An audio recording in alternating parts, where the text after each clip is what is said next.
किस्सा बूढ़े और उसकी हिरनी का। अलिफ लैला। वृद्ध बोला, हे दैत्यराज, अब ध्यान देकर मेरा वृत्तांत सुने। यह हिरनी मेरे चचा की बेटी और मेरी पत्नी है। जब यह 12 वर्ष की थी तो इसके साथ मेरा विवाह हुआ। यह अत्यंत पतिव्रता थी और मेरे प्रत्येक आदेश का पालन करती थी, किंतु जब विवाह को 30 वर्ष हो गए तो इससे कोई संतान नहीं हुई, तो मैंने एक दासी मोल ले ली, क्योंकि मुझे संतान की अति तीव्र अभिलाषा थी। कुछ समय बाद दासी से एक पुत्र का जन्म हुआ। बच्चा पैदा होने पर मेरी पत्नी उस बच्चे और उसकी माता से अत्यंत द्वेष रखने लगी। मुझे इस बात का अति खेद है कि मुझे अपनी पत्नी के विद्वेष का हाल बहुत दिन बाद मालूम हुआ। संयोगवश मुझे एक अन्य देश को जाना पड़ा। मैंने अपनी पत्नी से जोर देकर कहा कि मेरे पीछे इन दोनों की अच्छी तरह देखभाल करना और इनके आराम तकलीफ का ध्यान करना। भगवान चाहेगा तो मैं 1 वर्ष में लौट आऊँगा।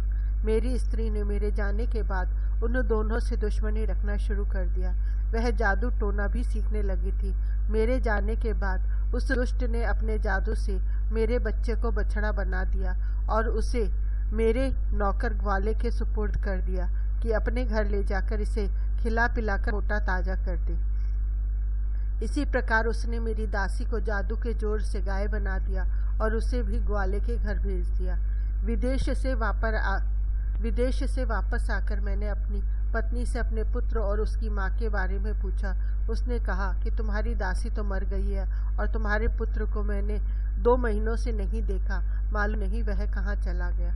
मुझे अपनी दासी के मरने का बड़ा दुख हुआ, किंतु सब्र करके बैठ गया।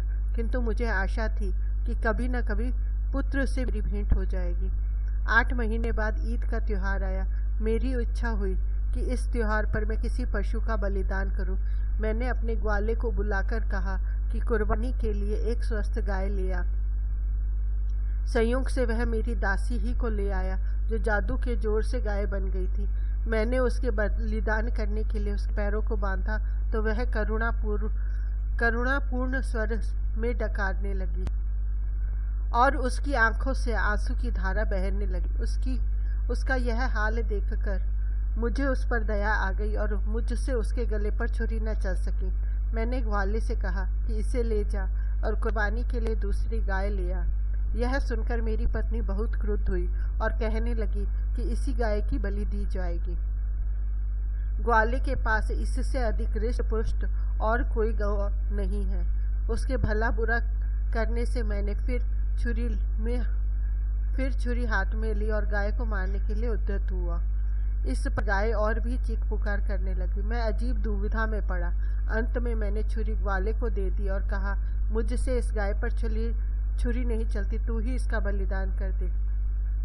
ग्वाले को गाय के रोने चिल्लाने पर दया न आई और उसने छुरी फेर दी। जब गाय की खाल उतारी गई तो सबने देखा कि उसके अंदर अस्थि पंजर मार है, मांस का कहीं पता नहीं।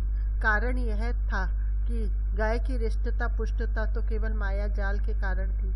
मैं उस ग्वाले पर नाराज हुआ कि गाय को ऐसी दशा में क्यों रखा कि वह ऐसी दुबली पतली हो गई।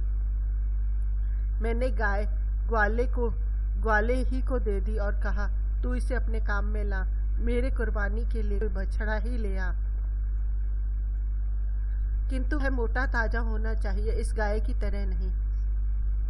ग्वाला शीघ्र ही एक मोटा ताजा बछड़ा ले आया। बछड़ा देखने में भी बड़ा सुंदर था। यद्यपि उस बछड़े के बारे में मुझे मालूम न था कि यह मेरा ही पुत्र है, तथापि उसे देखकर मेरे हृदय में प्रेम उमड़ने लगा और वह बछड़ा भी मुझे देखते ही रस्सी तोड़ाकर मेरे पैरों पर गिर पड़ा। इस बात से मेरे हृदय में प्रेम का स्तोत्र और जोर से उबलने लगा और मैं सोचने लगा कि ऐसे प्यारे बछड़े को कैसे मारूं। इन भावनाओं ने मुझे अत्यंत विह्वल कर दिया। उस बछड़े की आंखों से आंसू बहने लगे। इससे उसके प्रति मेरा प्यार और उमड़ा और मैंने ग्वाले से कहा कि इस बछड़े को वापस ले जा और इसकी जगह कोई दूसरा बछड़ा ले आ। इस पर मेरी पत्नी ने कहा कि तुम इतने मोटे ताजे बछड़े की कुर्बानी क्यों नहीं करते। मैंने कहा कि यह बछड़ा मुझे बड़ा प्यारा लगता है और मेरा जी नहीं करता है कि इसका वध करूं। तुम इसके लिए कुछ जोर मत दो। लेकिन उस निष्ठुर दुष्ट ने तकरार जारी रखी और विद्वेषवश उसके वध पर जोर देती रही। मैं उसकी बहस से तंग आकर छुरी लेकर पुत्र की गर्दन काटने चला। उसने फिर मेरी ओर देखकर आंसू बहाए। मेरे हृदय में ऐसी दया और प्रीति उमड़ी कि छुरी हाथ से गिर गई। फिर मैंने अपनी पत्नी से कहा, मेरे पास एक और बछड़ा है, मैं उसे कुर्बान कर दूंगा। वह दुष्ट मना फिर भी उसी बछड़े को मारने पर जोर देती रही, किंतु इस बार मैंने उसके बकने झकने की परवाह नहीं की और बकरे को वापस कर दिया। हाँ, पत्नी के हृदय को सांत्वना देने के लिए कह दिया कि बकरीद के दिन इसी बछड़े की बलि दूंगा। ग्वाला बछड़े को अपने घर ले गया, लेकिन दूसरे दिन तड़के ही मुझसे एकांत में कहा कि मैं आपसे कुछ कहना चाहता हूँ और मुझे आशा है कि आप मेरी बात सुनकर प्रसन्न होंगे। मेरी बेटी जादू टोने में प्रवीण है। कल जब मैं उस बछड़े को वापस लेकर गया तो वह उसे देखकर हंसी भी और रोई भी। मैंने इस विचित्र बात का कारण पूछा तो बोली कि अब्बा, जिस बछड़े को तुम लौटाकर जिंदा लाए हो वह हमारे मालिक का बेटा है, इसलिए मैं इसे जीता जागता देखकर प्रसन्न हुई।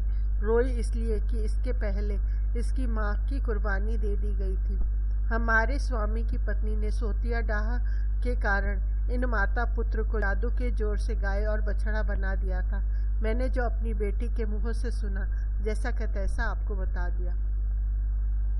हे दैत्यराज, अब आप सोच कि यह वृतांत सुनकर मेरे हृदय में कितना शोक और संताप उठा होगा। मैं कुछ देर मर्म आहत होकर चुप रहा और फिर ग्वाले के साथ उसके घर पर चला गया ताकि इस वृतांत को उसकी बेटी के मुंह से सुनूं। सबसे पहले मैं उसकी पशुशाला में गया ताकि अपने बछड़ा बने हुए पुत्र को देखूं, मैं उस पर हाथ फेरूं। इसके पहले ही वह मेरे पास आकर इतना लाड़ करने लगा कि मुझे विश्वास हो गया कि यह मेरा पुत्र ही है। मैंने लड़की के पास जाकर ग्वाले के मुंह से सुना हुआ हाल दोबारा सुना और लड़की से कहा कि क्या तुम इस बछड़े को फिर से मनुष्य का रूप दे सकती हो? उसने कहा, निश्चय ही मैं उसे दोबारा मनुष्य बना सकती हूँ। मैंने कहा, अगर तुम ऐसा कर दो तो मैं तुम्हें अपनी सारी धन संपदा दे दूंगा। लड़की ने मुस्कुराकर कहा कि हम लोग आपके सेवक हैं, आप हमारे मालिक हैं, आपकी आज्ञा शिरोधार्य है, किंतु बछड़े को मनुष्य रूप में 2 शर्तों पर दूंगी। एक तो यह है कि उसके मनुष्य बने जाने पर भी आप उसका विवाह मेरे साथ कर दें, और दूसरा यह है कि जिसने इससे मनुष्य से पशु बनाया उसे भी थोड़ा दंड दिया जाए। मैंने उत्तर दिया, मुझे तुम्हारी पहली शर्त बिल्कुल मंजूर है। मैं तुम्हारा विवाह उसके साथ करूंगा और तुम दोनों को इतना धन धान्य दूंगा कि जीवन पर्यंत तुम्हें किसी चीज की कमी नहीं रहेगी। दूसरी शर्त में निर्णय मैं तुम्हारे ही हाथ पर छोड़ता हूँ। तुम जो भी दंड उसके लिए उचित समझोगी वही दंड मेरी पत्नी को दिया जाएगा। हाँ, यह जरूर कहूँगा कि यद्यपि वह दुष्ट दंडनीय है, किंतु उसे प्राण दंड न देना। लड़की ने कहा कि जैसा उसने आपके पुत्र के साथ किया है वैसा ही मैं उसके साथ करूंगी। यह कहकर उसने एक प्याले में पानी लिया और उसे अभिमंत्रित करके बछड़े को सामने लाकर कहा कि ए खुदा के बंदे, अगर तू आदमी है और केवल जादू के कारण बछड़ा बना है तो भगवान की दया से अपना पूर्व रूप प्राप्त कर ले। यह कहकर उसने अभिमंत्रित जल उस पर छिड़का और वह तुरंत ही मनुष्य रूप में आ गया।